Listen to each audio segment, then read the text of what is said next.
E se o empata, aquele que sempre sente demais, fosse justamente a pessoa mais perigosa da sala e ninguém percebesse até ser tarde demais? E se o verdadeiro colapso não fosse o do narcisista exposto, mas o momento preciso em que o empata perde a cabeça e a máscara de bom se estilhaça junto com todas as certezas sobre quem é vítima e quem é algoz? Carl Jung dizia que aquilo que mais negamos em nós mesmos volta com uma força quase demoníaca, como se o inconsciente tivesse paciência infinita para esperar o instante exato em que a fachada não aguenta mais. E quando essa fachada é a de alguém que passou a vida inteira salvando, compreendendo, perdoando, o que nasce das ruínas não é simplesmente raiva. É algo mais antigo, mais profundo, mais sombrio. Por trás da dinâmica empata e narcisista, Jung enxergaria muito mais do que apenas um relacionamento tóxico. Ele veria dois arquétipos em guerra silenciosa, um tentando manter a imagem de salvador, o outro encarnando o predador que se alimenta justamente dessa necessidade de salvar.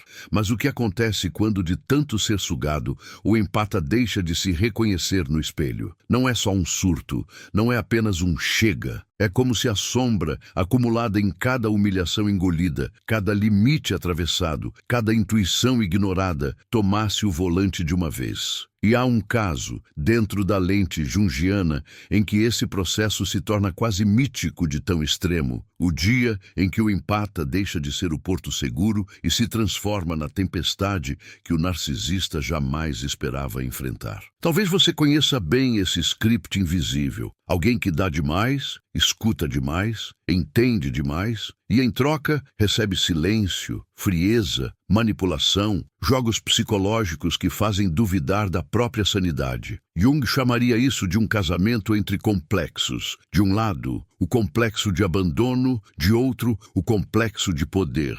Mas e se o ponto mais perigoso não for quando o narcisista ataca, e sim quando o empata finalmente desperta, não como vítima, mas como algo que ele próprio teme? E se no instante em que ele explode, não for apenas uma reação, mas uma espécie de possessão psíquica, um transbordamento daquilo que foi reprimido por anos, talvez por uma vida inteira? Se isso ressoar em você, não é por acaso. O inconsciente não clica em nada por acidente. Jung acreditava que tudo aquilo que recusamos ver em nós mesmos se projeta no outro como um filme em tela grande. O narcisista se torna o alvo perfeito para receber toda a culpa, enquanto o empata se abriga na fantasia de pureza, de eu só quis ajudar. Mas em um certo ponto, essa história começa a falhar. O empata começa a perceber que sua luz tem um preço, que sua compaixão não é tão inocente quanto parecia, que existe um prazer secreto em se sacrificar e um ódio profundo por nunca ser visto. É nesse território cinzento que o caso mais assustador, sob a ótica junguiana, toma forma. Não há mais vilão e herói, apenas dois espelhos quebrados refletindo um ao outro, até que uma das partes não aguenta mais ver o que está emergindo e algo irrompe, como um terremoto emocional que ninguém consegue voltar atrás. Agora, imagine Jung sentado diante desse empata no exato dia em que ele cruzou a linha. Não mais o paciente dócil, compreensivo, adaptado à dor, mas alguém com o olhar de quem finalmente encarou a própria sombra e não conseguiu colocá-la de volta na jaula. O que foi dito, o que foi feito, o que transbordou naquele encontro entre empatia deformada e narcisismo desmascarado, não é o tipo de coisa que se esquece facilmente. E ainda assim, o verdadeiro enigma não está no que aconteceu entre os dois, mas no que esse caso revela sobre você, sobre o quanto da sua sombra você ainda empurra para debaixo do tapete em nome da paz. Porque, a partir de agora, a questão não é mais se o empata pode perder a cabeça, mas o que acontece quando esse dia chega e você percebe que sempre carregou dentro de si o mesmo abismo que tanto temia no outro. Existe um momento em que até a alma mais sensível começa a cansar de sangrar em silêncio. E é exatamente aí que algo estranho se move por dentro, como se uma porta antiga se abrisse num corredor escuro que você sempre evitou. Por fora, nada parece tão diferente assim. A mesma conversa, o mesmo tom de voz, o mesmo jogo emocional que o narcisista repete há anos. mas por dentro uma linha fina se rompe. Carl Jung diria que a psique tem um limite para suportar a contradição entre o que você é e o que você finge ser. E quando esse limite é atravessado, já não é mais você quem responde. É a parte esquecida, a parte rejeitada, a parte que você jurou nunca deixar aparecer. Você passa tanto tempo tentando entender o outro que aos poucos se esquece de perceber o que está sendo feito com você. De início, é só uma pequena concessão, uma frase engolida, um incômodo ignorado, uma intuição sufocada em nome da paz. Depois, essas pequenas traições contra si mesmo viram um hábito, e o hábito vira identidade. Eu sou assim, eu aguento, eu compreendo, eu dou conta. E enquanto você se convence disso, o narcisista cresce dentro da sua história como um personagem inevitável, ocupando o espaço que a sua própria verdade foi abandonando. Jung chamaria isso de campo simbólico. Algo invisível vai sendo preparado até que um evento aparentemente banal revele aquilo que sempre esteve escondido. Talvez você tenha sentido isso na pele, aquela sensação de estar sempre pisando em ovos, medindo palavras, filtrando reações, analisando expressões faciais para não acordar o monstro do outro. Mas o que ninguém te contou é que enquanto você se empenha em não acordar o monstro externo, um monstro interno vai acordando em silêncio. Não é um monstro maligno, é a sua sombra. Todo o ódio não assumido, todo o cansaço não nomeado,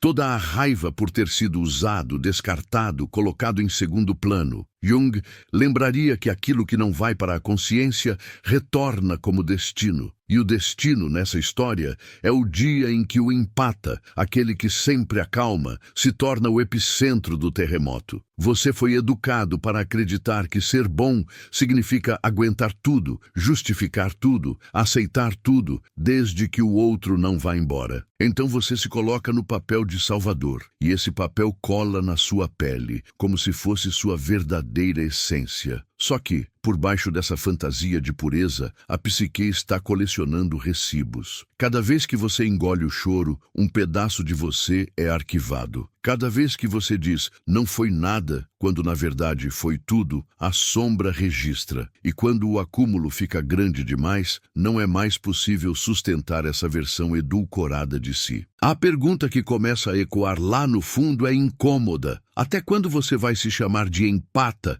para não admitir que também sente vontade de quebrar tudo? O narcisista nesse enredo não é só um vilão externo. Ele é, na visão junguiana, uma figura simbólica, um espelho distorcido onde você projeta o seu próprio poder negado. Ele exige, controla, manipula, ocupa espaço, impõe presença. Tudo aquilo que você mesmo não se autoriza a ser. De alguma forma, por mais doloroso que seja admitir, você foi atraído exatamente por isso. Pela força que você não consegue assumir em si, pela coragem agressiva que você reprime, pelo ego inflado que você condena, mas secretamente inveja. E assim, a dança se repete. Quanto mais você se diminui, mais o outro cresce. Quanto mais você se sacrifica, mais o outro se sente no direito de consumir. Até que o equilíbrio psíquico se rompe. O dia em que o empata perde a cabeça raramente parece um dia especial. Não há anúncio,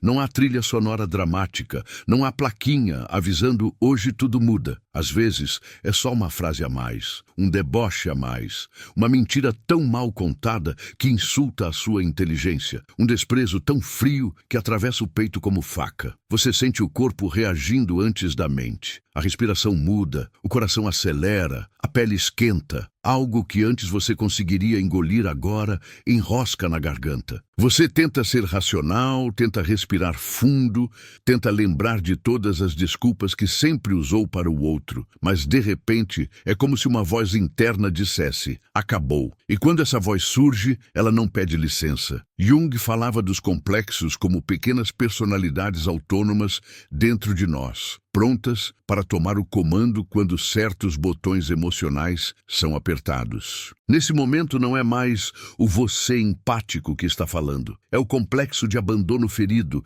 é a sombra humilhada, é a criança que cansou de implorar migalhas de afeto. As palavras saem mais duras, mais cortantes, mais verdadeiras do que você jamais ousou pronunciar. E ao mesmo tempo em que você sente alívio, também sente medo. De onde veio isso? Como fui capaz de dizer isso? O que está acontecendo comigo? A cena parece tão intensa que você quase não se reconhece. Mas talvez, pela primeira vez, você esteja se vendo sem filtro. Há um instante estranho depois da explosão. Um silêncio que não é paz, mas suspensão. O narcisista, acostumado a ver você recuar, se surpreende. O roteiro que ele domina de cor foi rasgado diante dos olhos dele. E por alguns segundos, ele não sabe qual máscara usar. A de vítima ofendida, a de carrasco cruel, a de sábio que apenas aponta seus erros. Só que enquanto ele procura um novo ângulo para retomar o controle, algo diferente acontece dentro de você. O choque de ter rompido a própria imagem de sempre calmo, sempre consciente, te coloca diante de um espelho que nunca foi mostrado. E a pergunta que começa a nascer não é sobre o que o outro fez, mas sobre o que você permitiu. É aqui que a leitura junguiana se aprofunda. O que parece apenas um surto pode ser, na verdade, um momento limiar do processo de individuação. A jornada de deixar de ser apenas persona, essa máscara socialmente aceitável, para se tornar alguém mais inteiro, que inclui luz e sombra. Mas o preço desse passo é alto, porque antes de abraçar a sua completude, você precisa encarar o monstro que projetou no outro e que agora aparece dentro de si. E isso apavora. Se eu fui capaz de reagir assim, quem garante que eu não sou tão perigoso quanto ele? E se eu for também narcisista? E se tudo o que pensei sobre mim fosse mentira? Enquanto essas perguntas circulam, uma parte sua quer voltar correndo para o antigo papel, para a segurança do conhecido, mesmo que o conhecido doa. Ao mesmo tempo, algo em você sabe que não tem mais volta. Depois que a sombra fala, é impossível fingir que ela não existe. Você pode até tentar se culpar, se diminuir, pedir desculpas exageradas, se colocar novamente no lugar inferior para restaurar a velha ordem. Mas, no fundo, você sabe que viu demais. Viu a sua própria capacidade de dizer não, de impor limite, de expor a manipulação,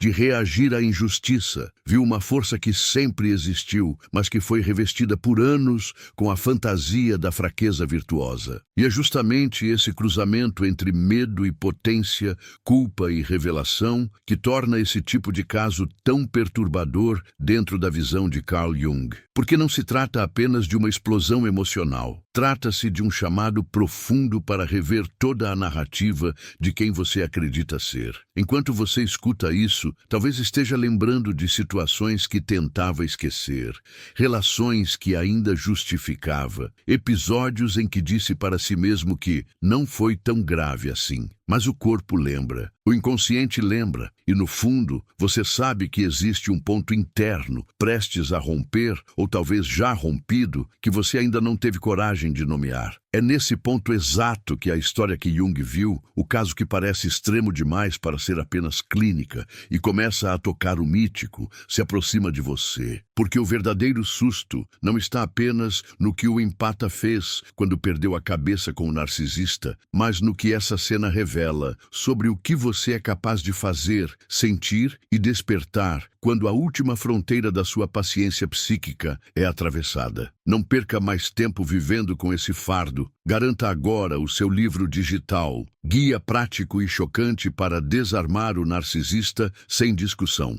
E descubra como aplicar essas poderosas lições no seu dia a dia. Atenção! O estoque é limitado e está se esgotando rapidamente. Clique agora e comece sua jornada em direção à paz e confiança que você merece. Talvez o que mais assuste não seja o rompimento em si, mas o rastro de silêncio que vem depois. Você olha ao redor e percebe que ninguém viu o que realmente aconteceu dentro de você. Ninguém enxerga o terremoto interno, só comentam a superfície. A frase que você disse, o tom que usou, o gesto que escapou. Por fora, você parece ter exagerado. Por dentro, você sabe que aquilo foi só a ponta visível de um continente inteiro de emoções enterradas. Carl Jung diria que a consciência é pequena demais para comportar tudo o que sentimos. Então o inconsciente guarda, acumula, respira no escuro e um dia encontra uma fresta para sair. Foi isso que aconteceu. A fresta foi uma discussão banal, uma provocação repetida, uma falta de respeito a mais. O conteúdo que saiu, no entanto, era antigo, ancestral, denso demais para caber naquela cena. E é nessa hora que vem a culpa, como uma corrente pesada tentando puxar você de volta para o papel antigo. Você começa a se perguntar se não foi duro demais, se não deveria ter aguentado mais um pouco, se não podia ter explicado com mais calma. A mente, condicionada por anos a manter a harmonia externa, tenta desmontar o que o instinto finalmente ousou romper. Jung chamaria isso de conflito entre a persona e a sombra. A máscara social tenta retomar o controle, dizendo que você foi errado, enquanto a parte ferida, que enfim falou, se recusa a voltar para a jaula. Esse atrito interno é devastador. Você se sente dividido, como se uma parte de você estivesse traindo a outra. E no meio disso, o narcisista aproveita, porque o narcisista sabe usar suas próprias feridas contra você. Ele percebe a sua culpa como um tesouro. Ele finge espanto, dramatiza, se coloca no papel de vítima injustiçada, diz que nunca esperaria isso justo de você. De repente você, que foi espremido até o limite, aparece como o agressor. E o mais perturbador é que parte de você acredita nessa inversão. Jung diria que isso acontece porque sua imagem interna foi construída em torno da ideia de ser bom através do sacrifício. Então, qualquer gesto de força é interpretado como maldade. Qualquer limite é confundido com crueldade. Você não foi treinado para se ver como alguém que tem direito a dizer basta. Foi treinado para se ver como alguém que aguenta tudo em nome do amor. É aqui que a história, que parece apenas um conflito de relacionamento, começa a tocar algo muito mais profundo. O empata que perde a cabeça não é só alguém cansado, é alguém que está à beira de romper um pacto inconsciente com a própria história. Você começa a perceber que aquele narcisista específico não foi o primeiro a te colocar nesse lugar. Ele é um símbolo. Atrás dele há outros rostos, outras vozes, outras figuras de autoridade que também exigiram que você se calasse para manter a paz, que você fosse compreensivo para não causar problema, que você se ajustasse ao humor do outro para não ser rejeitado. Jung chamaria isso de complexo parental, um conjunto de experiências emocionais que se repetem com novas máscaras, até que você as reconheça. E é justamente esse reconhecimento que começa a despontar quando o empata explode. Você não está reagindo só àquela frase específica, aquele gesto de desprezo, aquela manipulação pontual. Você está reagindo a uma vida inteira de se encolher. Por isso a intensidade parece desproporcional até para você. Não é desproporcional, é acumulada. É como se cada lágrima que você engoliu, cada noite em claro, cada conversa em que você foi gaslit e saiu se sentindo louco demais, fraco demais ou sensível demais, estivesse presente naquele único momento. Jung falaria de uma constelação de complexos ativados, todos acendendo ao mesmo tempo, transformando o que seria um simples conflito em algo que beira o mítico dentro da sua psique. Nesse ponto, algo curioso acontece. Junto com a culpa, começa a surgir uma sensação estranha de alívio. É um alívio que você quase não admite, porque parece proibido admitir que se sente mais leve depois de ter quebrado o script. E ainda assim, lá no fundo, existe a sensação de ter dito uma verdade que ficou tempo demais engasgada. Jung diria que a alma adoece quando precisa trair a própria verdade para ser aceita. Então, quando você finalmente a expressa, mesmo que de forma caótica, uma parte sua respira pela primeira vez. Mas essa respiração vem acompanhada de medo. Se eu for fiel ao que sinto, vou perder tudo? Se eu continuar nesse caminho, será que vou me tornar alguém que não reconheço? É nesse território ambíguo que o caso mais assustador, sob a ótica junguiana, ganha contorno. Não porque o empata se torna um monstro, mas porque ele se aproxima de uma energia que não controla ainda. É como se você tivesse encontrado dentro de si uma força bruta, intensa, selvagem, que sempre foi dirigida para se sacrificar e agora se volta para se proteger. Essa inversão de direção é vertiginosa. Você se pergunta, se eu soltar essa força, será que vou destruir tudo? E se eu não soltar, será que vou continuar sendo destruído por dentro? Não há resposta simples. Há um corredor psíquico estreito em que cada passo parece arriscado e o velho acordo com o narcisista parece, paradoxalmente, mais seguro do que esse território desconhecido da própria autonomia. Enquanto isso, o narcisista tenta reajustar os fios do jogo. Ele pode se afastar para te punir com silêncio, pode te atacar dizendo que você enlouqueceu, pode convocar testemunhas para reforçar a narrativa de que sempre foi você o problema. Esse é o momento em que a sua mente fica mais vulnerável. Jung falaria aqui da inflamação do complexo. Aquele núcleo de dor emocional, uma vez tocado, fica altamente reativo. Qualquer gesto de frieza do outro parece confirmação de que você é, de fato, excessivo, instável, indigno. Se você se deixa arrastar por essa visão, corre o risco de voltar correndo para o antigo papel, pedindo perdão por ter se defendido, oferecendo ainda mais de si para recuperar um equilíbrio que nunca foi justo. Mas há outro caminho se esboçando, silenciosamente, por trás de tudo isso. É o caminho em que, em vez de correr para se explicar, você começa a se ouvir. Em vez de perguntar como eu pude fazer isso com ele, você começa a perguntar como eu permiti que fizessem isso comigo por tanto tempo. Em vez de perguntar por que ele é assim comigo, você passa a perguntar por que eu preciso tanto ser necessário para alguém que me destrói. Jung diria que esse é o ponto de virada, quando a energia deixa de estar completamente projetada no outro e começa a retornar ao centro da sua própria psique. É doloroso, porque junto com essa energia volta também a responsabilidade. O que você fará agora com aquilo que sempre colocou nas mãos do outro? A partir daí, as memórias ganham uma nova coloração. Situações antigas começam a ser revisitadas não mais com a lente da justificativa, mas com a lente da lucidez. Você lembra de frases que antes achava normais e agora soam violentas. Lembra de silêncios que antes achava maturidade e agora percebe como castigo emocional. Lembra de momentos em que você se encolheu para caber no humor do outro e agora enxerga como autoabandono. E é exatamente essa revisão interna que torna o processo tão inquietante. Parece que toda a sua história está sendo reescrita. Jung diria que o inconsciente está reorganizando as imagens, desmontando os ídolos, desfazendo as ilusões necessárias para que algo mais verdadeiro possa nascer. A questão é, o que nasce depois desse desmanche? É nessa fronteira que o caso do empata que perde a cabeça com o narcisista deixa de ser apenas um relato de dor e começa a se aproximar de um rito de passagem. Mas todo rito de passagem tem um preço, um deserto, um túnel escuro em que você entra sem garantias de como vai sair. E talvez seja exatamente aí que você esteja agora, ou à beira disso.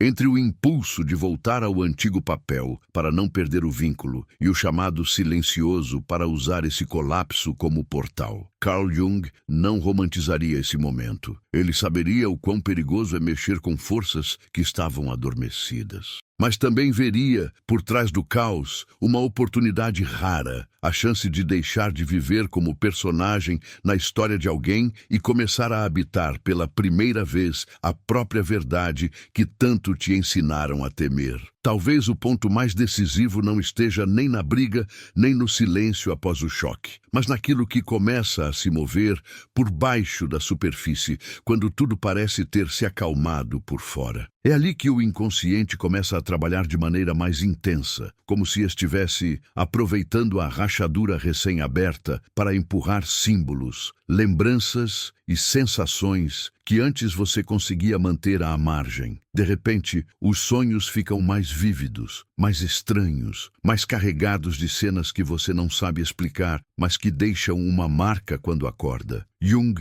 veria aí um recado claro. A psique está tentando te mostrar, em imagens, aquilo que você ainda não consegue suportar em palavras. E cada detalhe, por mais absurdo que pareça, é uma pista. Você pode sonhar com uma casa que desaba, com um quarto que sempre esteve trancado e agora se abre, com um espelho que reflete um rosto que não é exatamente o seu, com um mar revolto que ameaça engolir tudo, ou com um incêndio que começa pequeno e toma conta do cenário em segundos. Para a mente comum, são apenas sonhos estranhos. Para a perspectiva junguiana, são mapas. A casa fala da sua estrutura psíquica, o quarto trancado fala dos conteúdos reprimidos, o espelho distorcido fala da sua identidade confusa, o mar fala das emoções profundas que você nunca permitiu transbordar, o fogo fala da força transformadora que tanto assusta quanto liberta. E enquanto você tenta seguir a rotina, essas imagens continuam voltando, como se perguntassem: até quando você vai fingir que não vê? É nesse contexto que o caso do empata que perdeu a cabeça com o narcisista se torna, para Jung, mais do que um episódio extremo de relacionamento. Ele se transforma em um estudo vivo sobre o momento em que a alma, cansada de se manter pequena, começa a se revoltar contra o próprio dono. Imagine Jung ouvindo esse paciente relatar com voz trêmula o dia em que saiu de si, as palavras que disse, o olhar do outro, o medo de ter ido longe demais. Por trás do relato, o que realmente interessaria a ele não seria julgar quem está certo ou errado, mas decodificar o símbolo oculto nessa explosão. O que a psique estava tentando proteger? O que ela estava tentando destruir? O que precisava desesperadamente ser interrompido? Porque, no fundo, o narcisista externo é apenas a face mais visível de algo muito mais antigo, uma figura interna, construída a partir de experiências passadas, que aprendeu a ocupar o lugar de juiz, carrasco e centro do universo dentro de você. Às vezes tem o tom de um pai exigente, às vezes o olhar de uma mãe que só oferecia amor quando você era útil, às vezes a voz de um professor, um líder, alguém que você respeitou e temeu ao mesmo tempo. Quando você se relaciona com um narcisista, é como se essa figura interna ganhasse carne e osso, oportunidade e palco. Jung diria que você não está apenas tolerando o abuso do outro, está tentando, sem perceber, resolver uma história antiga que nunca foi encerrada. A questão é, até onde você vai levar essa repetição? Enquanto isso, o corpo vai denunciando o que a mente tenta racionalizar. Antes mesmo da explosão, você já sentia cansaço crônico, dores que não se explicam, tensão constante nos ombros, peso no peito, dificuldade para respirar profundamente quando está perto dessa pessoa, taquicardia que surge em conversas aparentemente simples, insônia na véspera de encontros, um aperto na garganta quando precisa tocar em certos assuntos. Jung vê o corpo como parte do processo psíquico, não como algo separado. Quando a alma está em desacordo com o modo como você vive, o corpo começa a falar a língua que você não consegue ouvir pela consciência. O dia em que o empata perde a cabeça é, muitas vezes, apenas o dia em que o corpo e a psique se recusam a continuar carregando sozinho o que você insiste em negar. E aí nasce um medo que quase ninguém admite em voz alta. O medo de ser igual ao narcisista. Você se vê falando alto, dizendo verdades que cortam, expondo contradições, recusando papéis, e se pergunta aterrorizado: será que eu também sou cruel? Será que tudo isso que vi nele sempre esteve em mim? Jung jamais diria que acessar a sombra te transforma no monstro que você tanto teme. O que ele diria é algo mais desconfortável. Você não é só luz, nunca foi. E enquanto tentar provar o contrário, continuará preso a quem encarna, por fora, aquilo que você não aceita reconhecer por dentro. A diferença entre assumir a sombra e ser dominado por ela está na consciência que você consegue sustentar sobre o que sente. É por isso que essa experiência tem um sabor tão ambíguo. De um lado, você teme a força que descobriu em si, teme perder o controle, teme machucar quem ama, teme se perder. De outro, sente um alívio secreto por finalmente não estar mais ajoelhado diante do altar da aprovação do outro. Jung chamaria esse movimento de aproximação do si mesmo, o centro interno, que tenta reorganizar sua vida quando ela se afasta demais da verdade. A crise não é um castigo, é um chamado, mas chamados desse tipo não vêm embalados em palavras suaves, vêm em forma de colapso, choque, ruptura, e a escolha que se coloca diante de você é brutal. Voltar para o velho normal que te adoece ou suportar o desconforto de se tornar alguém que ainda não sabe ser.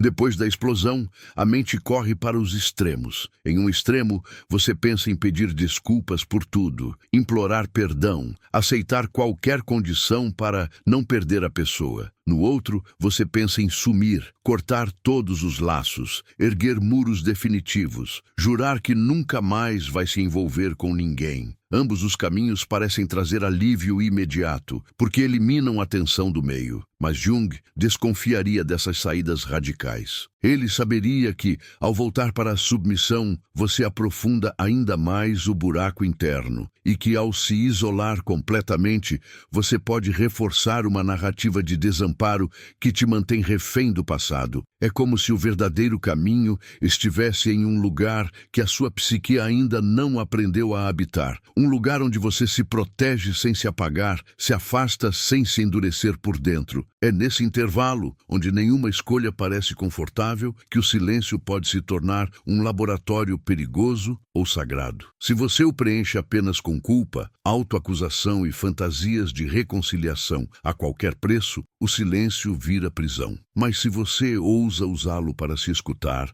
ele vira espaço de revelação. De repente, começam a surgir perguntas que nunca tiveram permissão para emergir. O que é realmente meu desejo, separado do desejo de agradar? Quem eu sou quando não estou sendo espelho para as necessidades de ninguém? Que tipo de amor ainda estou chamando de amor, mas na prática é só medo de ficar só? Essas perguntas ardem, porque não têm respostas rápidas, porém, são exatamente elas que abrem a porta para uma transformação que não depende mais do humor de um narcisista. Aos poucos, você percebe que o caso assustador que está ouvindo, analisando ou vivendo não é apenas sobre uma pessoa específica, mas sobre um padrão que atravessa sua história como um fio invisível. Você não se tornou empata por acaso. Em algum lugar do caminho, ser sensível ao outro se tornou a forma mais segura de existir, a maneira mais eficiente de evitar conflitos, de garantir migalhas de afeto, de não ser abandonado. Jung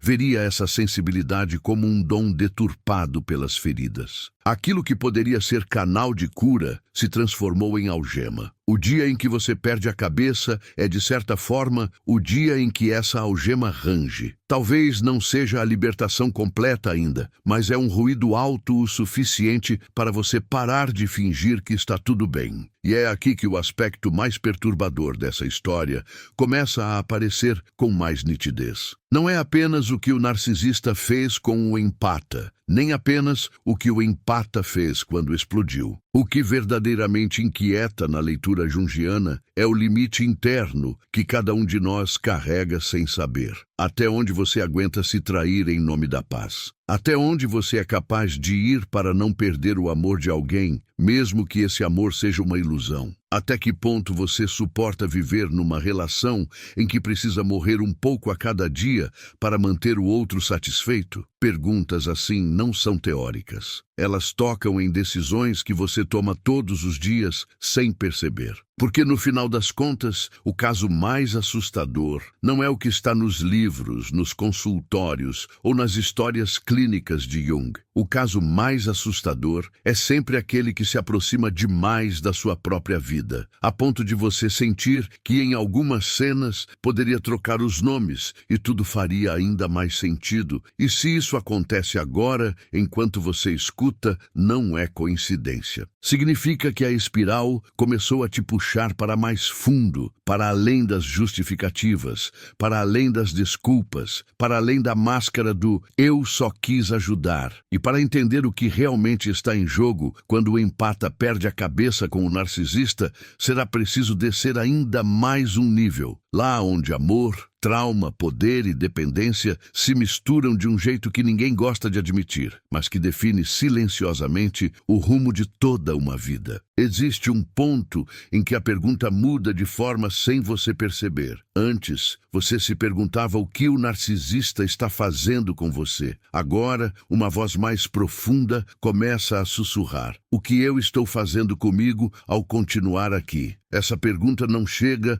como pensamento organizado. Ela aparece como incômodo, como cansaço existencial, como vontade de desaparecer por alguns dias só para sentir como é existir sem esse peso. Jung diria que é o si mesmo chamando, o centro da sua psique batendo na porta, avisando que a vida que você está levando não combina mais com quem você é por dentro. Mas a mesma força que chama também assusta, porque para atender esse chamado, você teria que trair todo o papel que desempenhou até hoje. Você foi treinado para acreditar que o amor verdadeiro suporta tudo, espera tudo, compreende tudo. Só não te contaram que esse tipo de amor, muitas vezes, é apenas medo fantasiado de virtude. Medo de ser rejeitado, medo de não ser escolhido, medo de descobrir que, sem o papel de salvador, talvez você se sinta vazio. Jung enxergaria esse vazio como o território que você nunca ocupou em si mesmo, porque sempre esteve ocupado demais, preenchendo os outros. É como se você fosse uma casa inteira, mas passasse a vida morando apenas na entrada, recebendo gente, acolhendo histórias, organizando visitas, enquanto seus próprios cômodos permanecem escuros, trancados, cheios de móveis cobertos por lençóis que você nunca tirou. O dia em que o empata perde a cabeça com o narcisista não é apenas o dia da explosão, é o dia em que uma porta interna se abre à força. A sombra não pede permissão, ela arromba. E o que sai por essa porta não é só raiva, é humilhação acumulada, é sensação de ter sido usado, é um ódio que você não reconhece como seu, porque sempre acreditou que não sentia essas coisas. Jung diria que aquilo que você diz, eu nunca seria capaz, é exatamente o que está adormecido na sombra, aguardando uma combinação específica de dor e exaustão para emergir. E essa emergência, quando acontece, coloca todo o seu sistema de crenças em xeque. De repente, a frase "eu não sou assim" começa a soar frágil demais diante do que você acabou de fazer ou de sentir. O mais perturbador é que, nesse exato ponto, você está mais vulnerável à narrativa do narcisista do que nunca. Ele vai apontar o dedo, vai dizer que você sempre foi exagerado, que enlouqueceu, que finalmente mostrou quem realmente é. E uma parte sua, fragilizada pela culpa, tende a acreditar. Jung chamaria isso de identificação com a sombra. Em vez de integrar o que emergiu, você se afunda nele, passa a se enxergar apenas como a pior coisa que foi capaz de fazer naquele momento. O risco aqui é enorme, porque se você se convencer de que é essencialmente destrutivo, pode voltar correndo para os braços de quem te destrói, como se merecesse a punição. É assim que ciclos inteiros se fecham, silenciosamente. Mas há algo naquele colapso que o narcisista não controla, por mais que tente manipular a narrativa. Existe uma faísca de verdade naquilo que você disse, um limite que finalmente foi nomeado, uma injustiça que deixou de ser varrida para debaixo do tapete. Você pode até se arrepender da forma, do tom, da intensidade, mas, se for honesto consigo, vai perceber que o conteúdo carregava algo que precisava sair. Jung diria que a alma encontra maneiras extremas de se defender quando você insiste em ignorar os pedidos mais sutis dela. Às vezes, foi o corpo que avisou e você medicou. Às vezes, foi o humor que oscilou e você chamou de frescura. Às vezes, foi a intuição que gritou e você calou em nome de não perder o outro. Até que, por fim, a própria alma grita por você. O caso que Jung consideraria assustador não é o daquele empata que apenas gritou ou bateu a porta. É o daquele que, ao perder a cabeça, sente dentro de si um impulso mais sombrio, uma vontade de destruir, de acabar com tudo, de ferir na mesma medida em que foi ferido. Esse impulso não precisa se concretizar para assustar, basta aparecer. Você sente a chama subir e se choca com a intensidade dela. Como eu pude pensar isso? Como eu fui capaz de desejar isso, mesmo que por um instante? Esse momento para Jung é um portal, porque é aí que você se confronta não só com o mal do outro, mas com a possibilidade de destrutividade que também existe em você. Não como sentença, mas como parte da natureza humana que você se recusava a reconhecer. E é justamente por isso que tantos empatam, recuam desse limiar. Eles preferem voltar estar correndo para a posição de vítima pura, porque ser apenas ferido é, de certa forma, mais confortável do que reconhecer a própria capacidade de ferir. Só que ao fazer isso, você continua inteiro preso ao narcisista, porque ele segue sendo o único que encarna, por fora, aquilo que você não quer ver por dentro. Jung diria que enquanto você se enxergar apenas como bom e o outro apenas como mal, você permanecerá condenado a repetir versões diferentes da mesma história. A verdadeira libertação não está em provar que o narcisista é um monstro, mas em assumir que você também carrega uma sombra que precisa ser reconhecida, contida, trabalhada. Nesse ponto, a psique pode reagir de dois modos extremos. Em um, você se endurece completamente, decide que nunca mais será vulnerável, veste uma armadura narcisista para não ser mais ferido. Em outro, você se joga de volta ao papel servil, implora perdão, tenta compensar, promete se controlar mais, se anula ainda mais para provar que continua bom. Jung veria ambos os caminhos como armadilhas. No primeiro, você se torna uma caricatura do próprio narcisista, usando defesa e controle para evitar contato com a dor. No segundo, você reforça a crença de que o seu valor está em ser sempre menos, sempre culpado, sempre disponível. Em nenhum desses caminhos existe verdadeira individuação. Só existe repetição de polaridades. O que torna esse caso tão inquietante é que ele expõe uma pergunta que a maioria tenta evitar. Quem eu sou quando ninguém precisa de mim? Quem eu sou sem o papel de salvador, sem o roteiro de a pessoa boa que aguenta tudo, sem o drama constante de tentar consertar alguém que não quer ser consertado? Jung insistiria que por trás da relação empata e narcisista há um medo imenso de se encontrar consigo mesmo no vazio. Porque quando o barulho acaba, quando o caos cessa, quando a guerra emocional pausa, o que sobra é um silêncio cheio de perguntas que você não sabe responder. E é muito mais fácil apontar para o narcisista e dizer, ele arruinou a minha vida, do que encarar a responsabilidade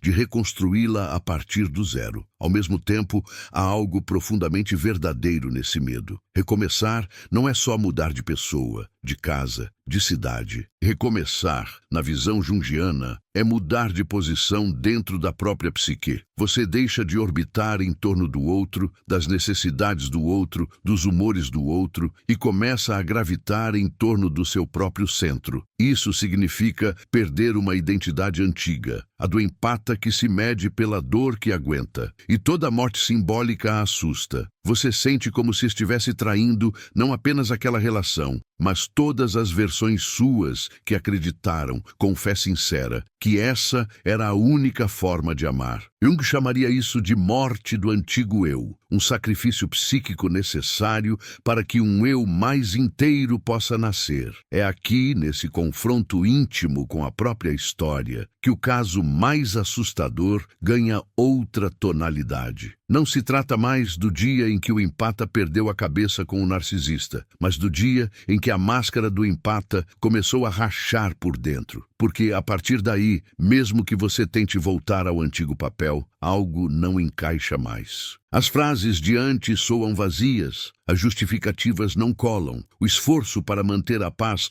pesa como uma mentira contada para si mesmo. E o inconsciente, paciente e implacável, vai seguir empurrando sinais, sonhos, sintomas, encontros, até que você pare de perguntar apenas por que ele é assim comigo e comece a se perguntar com um frio na espinha, o que em mim ainda precisa desse tipo de vínculo para se sentir vivo? E enquanto essa pergunta vai se aprofundando, um detalhe quase imperceptível começa a mudar. A maneira como você se escuta. Você passa a notar pequenas reações internas que antes ignorava. Um incômodo que antes seria atropelado, agora te faz pausar. Um comentário desrespeitoso que antes viraria piada, agora te fere de um jeito que você não aceita mais normalizar. Jung diria que é o início de uma nova aliança com o si mesmo, uma parceria em que você não se abandona tão facilmente para proteger a imagem de bom perante o outro. Mas essa aliança ainda é frágil, nascente, vulnerável. há recaídas. E é justamente nessa fase, em que você ainda cambaleia entre o velho e o novo, que a dinâmica com o narcisista pode se tornar ainda mais perigosa, porque ele vai sentir, antes de você, que algo em você está mudando. Quando o narcisista percebe, mesmo sem saber explicar, que algo em você começou a escapar da coleira, a atmosfera muda, pequenos atrasos nas respostas, um olhar menos submisso, um silêncio onde antes havia justificativa. Ele sente que a energia que o alimentava está recuando e entra em modo de guerra. Não é uma guerra declarada, é uma guerra de sutilezas. Comentários atravessados, piadas passivo-agressivas, insinuações sobre você estar estranho, frio, egoísta. Jung diria que quando a projeção começa a ser retirada,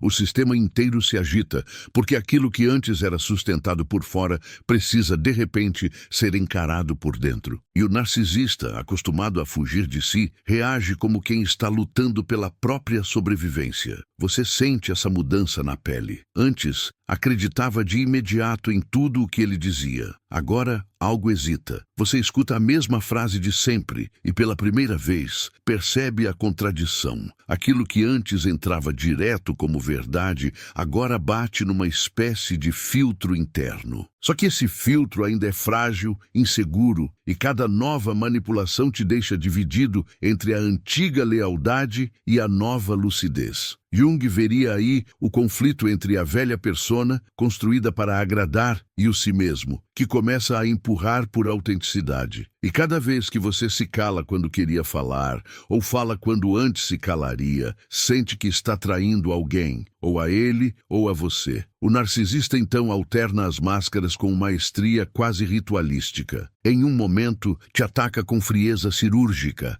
apontando todos os seus supostos defeitos, reescrevendo a história de um jeito que te deixa em ruínas. No momento seguinte, muda o tom, suaviza a voz, diz que está preocupado com você, que só quer o seu bem, que está vendo você se perder. Pode surgir com promessas, declarações dramáticas, planos futuros que sempre parecem estar prestes a acontecer, mas nunca se concretizam. Jung chamaria esse jogo de uma dança entre arquétipos. O perseguidor e o salvador se revezam no mesmo corpo, ativando em você o complexo de abandono e o desejo infantil de finalmente ser escolhido de verdade. Enquanto isso, os sinais internos se intensificam. Sonhos, lembranças, imagens fugazes durante o dia, como lampejos de uma história que você já viveu, mas não nomeou. Você se vê, em imaginação, atravessando uma ponte estreita sobre um abismo, andando por um corredor longo demais, tentando sair de um labirinto onde todas as portas parecem levar de volta ao mesmo lugar. Em linguagem simbólica, Jung diria que o inconsciente está tentando te mostrar sua própria travessia, uma passagem perigosa entre o mundo em que você vivia para o mundo que ainda não conhece. E no meio disso, você sente que qualquer passo em falso pode te fazer despencar, seja de volta para ele, seja para um vazio em que ninguém te ampara. Se você contasse essa sequência a Carl Jung, ele não ouviria apenas um drama de relacionamento, ouviria um mito em carne viva. Veria o herói diante do dragão, não como um monstro externo, mas como a própria força reprimida, acumulada na sombra. Veria a jornada arquetípica, em que o protagonista precisa descer ao submundo de si mesmo, enfrentar as partes que mais teme, para recuperar algo precioso que foi tomado há muito tempo, a própria alma, entregue em pedaços em troca de aceitação. O que torna esse caso assustador, aos olhos dele, não é só a crueldade do narcisista, mas o nível de risco psíquico quando a barragem se rompe e conteúdos profundos emergem sem preparação nenhuma. Você tenta se convencer de que está exagerando. Lembra dos momentos bons, das risadas, das confidências, dos instantes em que ele parecia vulnerável, quase humano, quase quebrado. E esse quase te prende. Ele também sofreu, você diz para si mesmo. Ele é assim por causa da história dele. E de repente, sua compaixão é usada contra você como uma arma delicada. Jung lembraria que a empatia, quando não vem acompanhada de limite, se torna um portal aberto para todas as invasões. Você começa a racionalizar a própria dor, a minimizar acontecimentos que,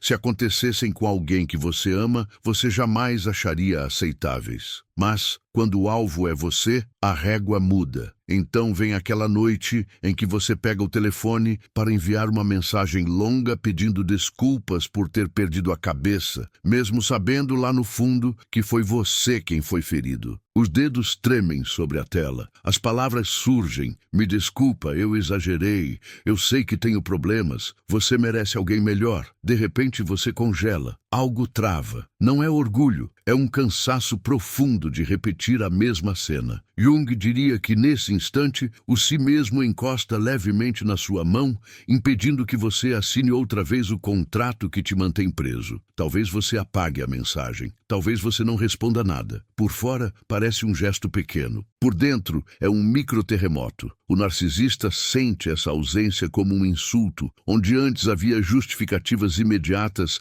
agora há um vácuo. Ele envia mensagens mais duras, depois mais doces, depois some por horas, depois reaparece como se nada tivesse acontecido. Pode começar a falar de outras pessoas, a insinuar que tem opções, que não precisa de você, tentando acionar o seu medo antigo de substituição. Pode usar amigos em comum, família, rede social, tudo para reconstruir o campo em que você se sente pressionado a voltar para o lugar de sempre. Jung chamaria isso de contra-ataque do sistema, uma tentativa da psique externa de restaurar o status anterior, porque qualquer mudança profunda é percebida como ameaça. E você, no meio desse bombardeio invisível, começa a duvidar da própria sanidade. Em alguns momentos, sente-se forte, quase decidido. Em outros, desmorona, chora escondido, pensa em voltar atrás para não carregar o peso da culpa. A mente gira em espiral. E se eu estiver sendo injusto?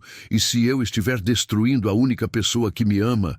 E se ninguém mais me quiser depois disso? Esse turbilhão para Jung não é sinal de fraqueza, é o som da velha identidade desmoronando. Cada pensamento desesperado é uma peça da estrutura antiga tentando se manter de pé. Quanto mais você se aproxima da própria verdade, mais alto o eco das mentiras antigas grita dentro de você. No nível mais profundo, o que está em jogo não é apenas a relação com essa pessoa, mas a relação com a sua imagem interna de amor. O narcisista, nesse cenário, encarna um tipo de divindade distorcida. Alguém que pode te abençoar com migalhas de afeto ou te castigar com silêncio e desprezo. Quando você começa a se afastar, não está rompendo apenas com um parceiro, está ferindo um Deus interno, uma crença quase religiosa de que amor é algo que se ganha ao custo de se humilhar. Por isso o pânico é tão grande. Jung diria que mexer nesses símbolos é mexer em forças sagradas, e que nenhum ser humano faz isso sem sentir que algo dentro de si está morrendo. É nesse ponto que o caso do empata que perdeu a cabeça com o narcisista mostra seu lado mais sombrio. Porque em algum momento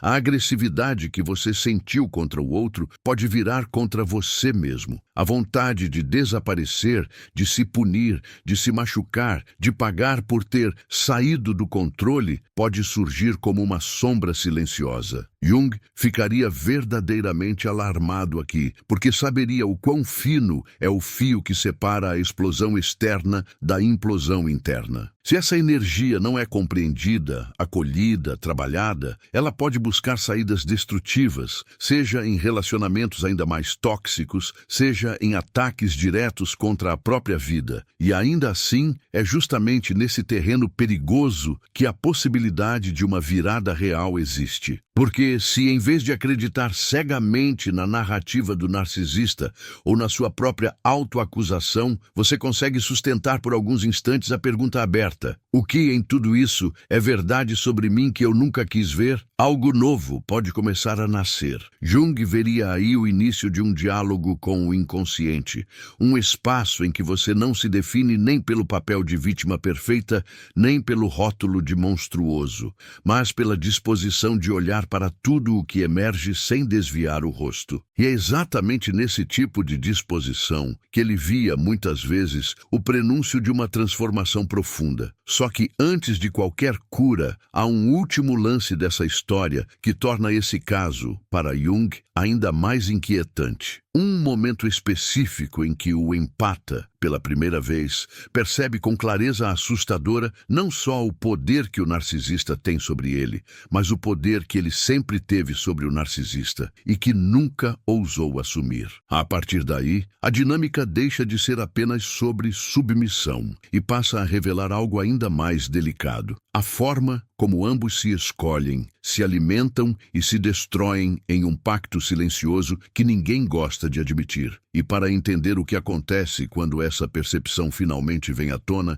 é preciso descer mais um nível na psique, onde amor e controle, compaixão e vingança se misturam até ficar quase impossível distinguir uma coisa da outra. Talvez, depois de tudo, a pergunta mais honesta não seja sobre o narcisista, nem sobre o empata, mas sobre esse ponto silencioso dentro de você que reconheceu a história inteira sem que ninguém tivesse explicado. Não é coincidência. Algo em você sabe o que é viver dividido entre a vontade de salvar e o medo de se perder, entre o desejo de ser visto e o hábito de se encolher. A tensão que você sentiu não é apenas empatia pelo caso, é ressonância. Como se, em algum lugar da sua própria psique, essa mesma cena estivesse acontecendo há anos, repetida em diferentes rostos, em diferentes épocas, como um sonho recorrente do qual você ainda não despertou completamente. A visão profunda que Jung perseguia como quem segue um rastro de símbolos no escuro, talvez apareça aqui de modo quase cruel e, ao mesmo tempo, libertador.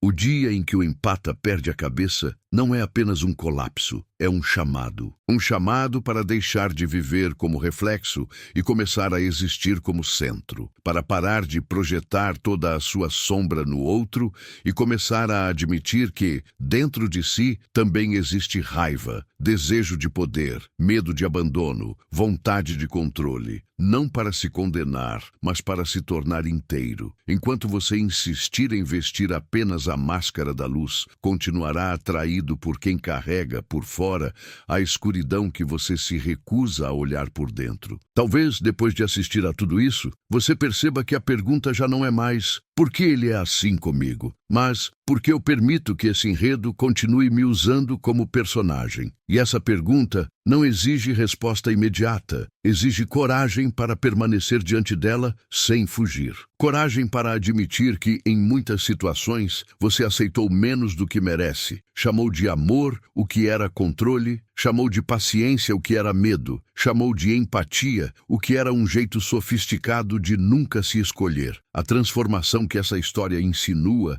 não é barulhenta nem cinematográfica. Ela começa em pequenos gestos internos, o instante em que você sente vontade de se abandonar outra vez e dessa vez decide não fazê-lo. Daqui para frente, talvez a parte mais importante não seja o que aconteceu entre o empata e o narcisista naquele dia extremo, mas o que acontece entre você e você a partir de agora. O que você faz com o incômodo que ficou, com as imagens que não saem da mente, com as frases que doem como se tivessem sido ditas direto ao seu ouvido. Você pode deixar isso passar, como se fosse só mais um vídeo, mais uma história intensa que te distrai por alguns minutos. Ou pode tratar essa experiência como um espelho simbólico, um recado do inconsciente dizendo, em silêncio, chegou a hora de parar de chamar de destino aquilo que, no fundo, sempre foi escolha. Porque, no fim, a verdadeira ruptura não é quando o empata perde a cabeça com o narcisista. É quando ele finalmente se recusa a perder a própria alma. Se em algum nível você sentiu que este conteúdo mexeu em feridas antigas, em medos que você não costuma admitir, em verdades que você evitou por tempo demais, não engula isso sozinho. Compartilhe nos comentários o que mais tocou você, não como desabafo qualquer, mas como ato de consciência. Deixe o seu like, inscreva-se e envie este vídeo para alguém que você sabe que vive preso nesse tipo de vínculo, não como favor ao canal, mas como extensão daquilo que despertou em você. Porque quando uma sombra é reconhecida,